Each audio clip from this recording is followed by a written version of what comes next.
สวัสดีครับสวัสดีพ่อแม่พี่น้องเนาะวันนี้ก็มาพอกับซองในเจ็บกันแดอีกเช่นเคยเนาะวันนี้พามากินมื้ออย่างพี่น้องโอ้โหนี่แดงนี่โอ้โหก้อยขมเนาะก้อยแบบขมเผ็ดใส่เลือดนิดนึงเนาะแล้วก็เจียวอีกเจียวนำพี่น้องเจียวขมแล้วก็ผักกับแอมโอ้ยกินอยู่หน้าบ้านเนาะฝนตกทั้งรถโอ้ขักหลายข้าวบ่ได้เลยเนี่ยพี่น้องคนเหนียวเก่ามาบ่ต้องบ่ยังไรหรอกพี่น้องมาแซ่บกันเด้อพี่น้องโอ้ยเห็นแล้วอยู่ข้าวแห้งใส่เจียวขมมัน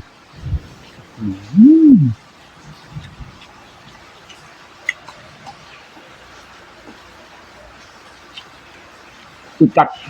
นั่นแหละพี่น้องซื้อมาคือเก่าด้วยไม่ทำเป็นหรอกอยู่บ้านคือร้านเนี่ยร้านอยู่ข้างข้างธนาคารออมสินตรงสาขาบางน้ำเปรี้ยวนะติดกับร้านข้าวมันไก่บ่แพง60 บาทพี่น้องให้เจียวขมมานำให้ปรุงให้ผักครบไปลองไปชิมมึงเด้อแซ่บที่สุด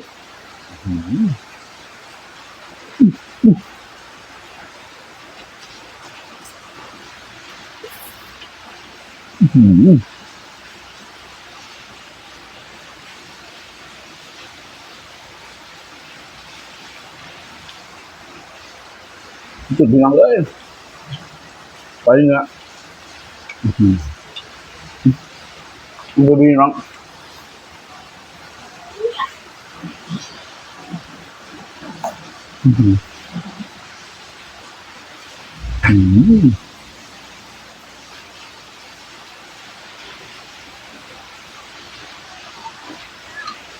มากินเหมือนเด้อพี่น้อง